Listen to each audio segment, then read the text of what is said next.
Well, good evening, ladies and gentlemen, and welcome. And it's not church. You could all sit up front, but I understand. I usually sit in the back too. Tonight's purpose is to, we had quite a electrical rate increase this past March, and we have with us tonight Robert Mac McLennan, the CEO of Minn Kota Power, and he's going to take you through a few things that the reasons why. For you North Star members, you've seen this in the Enlightener. It says, "Are you ready for an 85% higher electric bill?" You know, since 2006, we've been telling folks in the Enlightener that the renewable energy mandates, the conservation improvement mandates, the global warming, anything to do with global warming, because they're tapping our electric industry, was going to cost us money. This was one of our copies of our Enlightener that has so far hit the nail on the head. This here is an average electricity rates at North Star. You can see it's pretty level. The top one is the wholesale. The bottom one, everything in between the two lines is North Star Electric's cost per kilowatt hour to deliver electricity. And you can see at the end, the last two or three bumps where it really climbs, and that's when the mandates and EPA and everybody decided electricity was their business. This here is the joint system. This is through the city, and this is the nominal price is what they paid in $91 based on the real dollars of this year. And you can see that toward the end, you can see their rate does the exact same thing. So I guess without further ado, what I'm going to do now is bring Mac McLennan up here, and it's a nasty situation, and I don't think it's over with. But I'm going to let Mac tell you why the cost of wholesale power is increasing. Mac?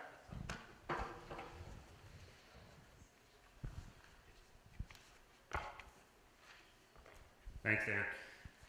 I'll talk for just a couple of minutes, and then hopefully when we get to the Q&A section, I'll answer more questions as you guys have them a little bit about what's happening at Minn Kota and why in the last couple of years you've seen the rates go up as much as they have. You know, primarily it fits into about three places that I want to talk about what's happening associated with it. First is what I'll call regulation requirements. Second is what I'll call kind of mandates or things that we're required to comply with that aren't really regulations per se. And then the third is to talk just a little bit about what the economy has done as a part of it as well. So to talk about the first part of it, Dan made reference to a number of things associated with environmental requirements.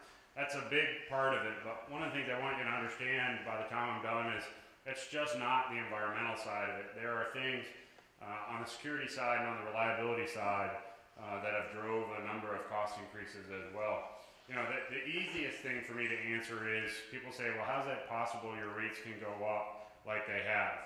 Well, the easiest answer for me associated with that, you guys, is our expenses from 2009 to 2011 have gone up 41% as well.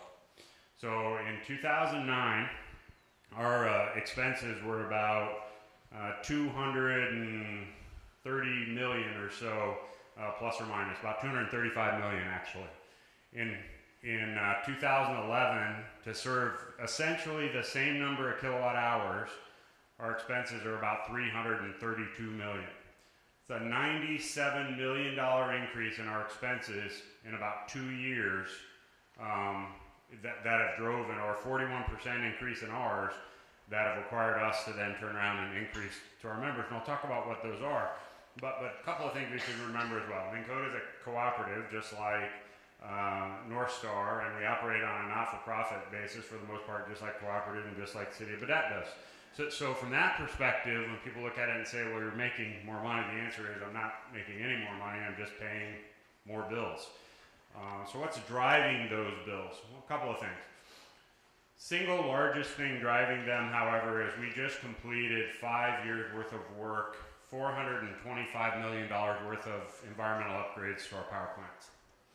So that $425 million, which will be spread over a long period of time, but nonetheless, in 2011, the first year that all of that goes into effect, it's about $30 million in 2011 alone in increases. Where does it come from? Well, part of it is we now are paying the bills for it. So the debt service, or so paying back the borrowing of that $425 million is about $20 million of that.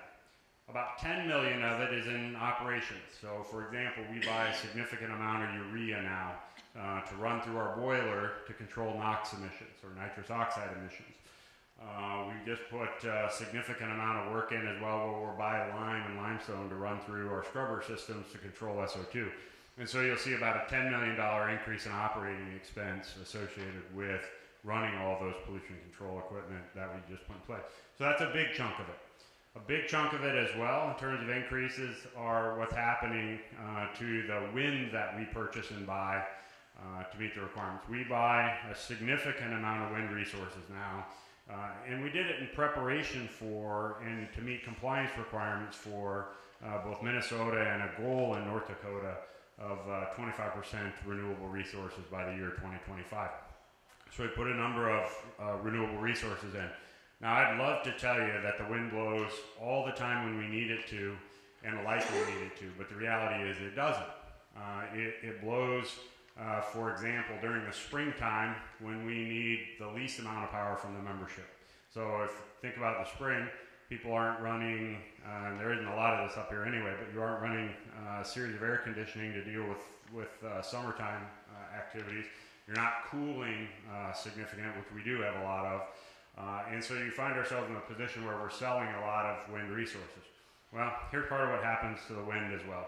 We have fixed contracts, so we buy wind resources at about 4.5 cents a kilowatt hour. The marketplace today that we can sell those into when the members aren't utilizing is about 2.5 cents a kilowatt hour.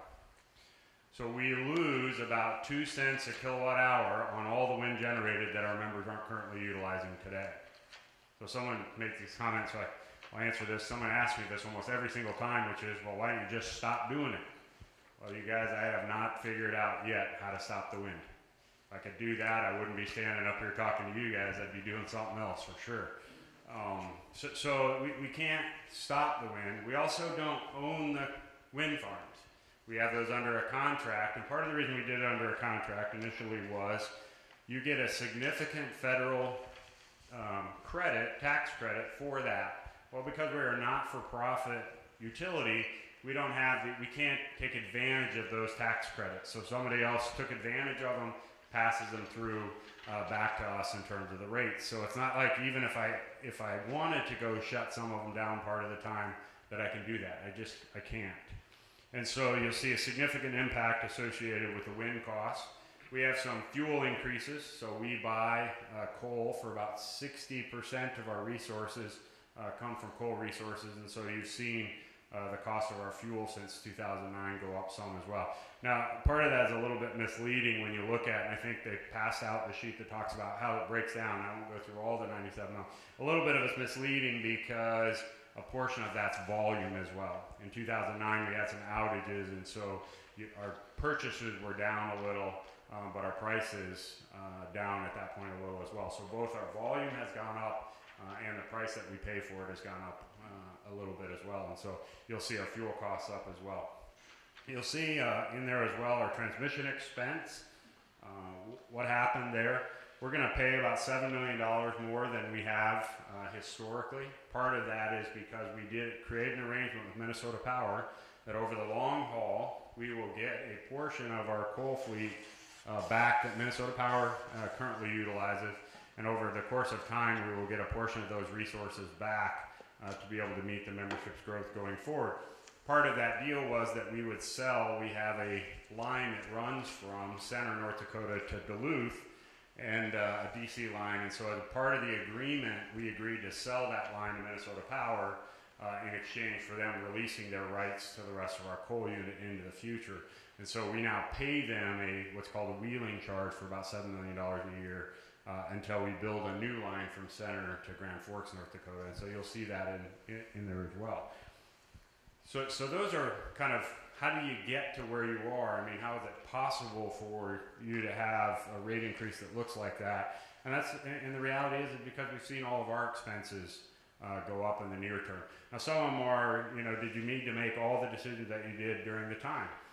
If you had perfect hindsight 2020 vision, we probably would have structured them a little differently and would have timed them a little differently. But 4 years ago, when we were looking at what the market prices were, looking at what the price of wind was, looking where it was going, they're all very good decisions at the time. I don't think any of us knew in 2007 that you would see about 10,000 megawatts of electricity just disappear in the upper Midwest. And so a portion of the reason that the market's so bad is because you have 10,000 megawatts that was here 3 years ago that's just gone as a result of economic conditions. And I'll talk about that in just a second as well. And so those are primarily the large issues that are driving it. I talk a little bit about the environmental side. So that's a big chunk of it. $425 million or $30 million a year is a big part of it. I don't want to stand up and suggest that we shouldn't be looking at things associated with cleaning up the environment, cleaning up the atmosphere. What I want to argue over time, though, is you have to do it in a rational, reasonable fashion. You can't dump it all into a short, very succinct period of time and then be able to manage it all. And certainly what you can't do is continue to just pile one on top of the other, because we won't be able to afford that over time, and we'll price electricity out for a lot of people in this region if we're not careful about what we do here. So I don't want to leave the impression by any means that I don't think we shouldn't be doing smart things as we look at cleaning up water and cleaning up air and so on. I think we should look at those. I think we should just do them in a reasonable, rational fashion. The other part about it, though, is not just the environment. There are two other things that are driving a series of costs for us. So, for example, we're in the process of building what's called a backup control center. And so we're going to spend several $1 million to put a redundant control center in. Why? Well, two purposes primarily. After 9/11, the United States discovered that the use of electricity is a critical asset or critical infrastructure in the United States. And so from a security perspective, post 9/11, we have not a little, but I mean a lot of additional requirements, regulations, and requirements where we spend staff time and others trying to now manage those. We're going to build a whole new, building a backup control center is a thing that we're required to do today. I hope we never have to use it. Because if we have to use it, it means that somewhere in the process, our main control center got lost. And so we're going to do that. It's not only for security requirements, though. Several years ago, you guys may remember that the upper Northeast United States went dark. And it was a result of First Energy, which is based in Ohio, was not doing an appropriate tree clearing, and they weren't cleaning up their right-of-ways, and so they created a major blackout in the northeast part of the United States. Well, Congress's reaction to that was utilities for years, for decades, had formed groups to look at reliability requirements and had self-policed for the most part. Well, in the 2005 Congress, in what's called the Energy Policy Act, decided that those voluntary measures, despite the fact that even with that blackout, we, at 99.999% of the time reliability, despite that, they instituted a series of requirements that we now have reliability requirements as well. And so with that comes not things just like tree clearing, but significant reporting requirements and significant testing requirements and significant training requirements associated with that. And it's not an idle threat. So in today's world, which didn't exist in the year 2007 and didn't exist prior to the adoption of new requirements, in today's world, you are subject to $1 million a day fine for reliability requirements. And so from a utilities perspective, you obviously don't take any of those things lightly. The idea that you don't spend the time necessary to do battery testing, really isn't an option for you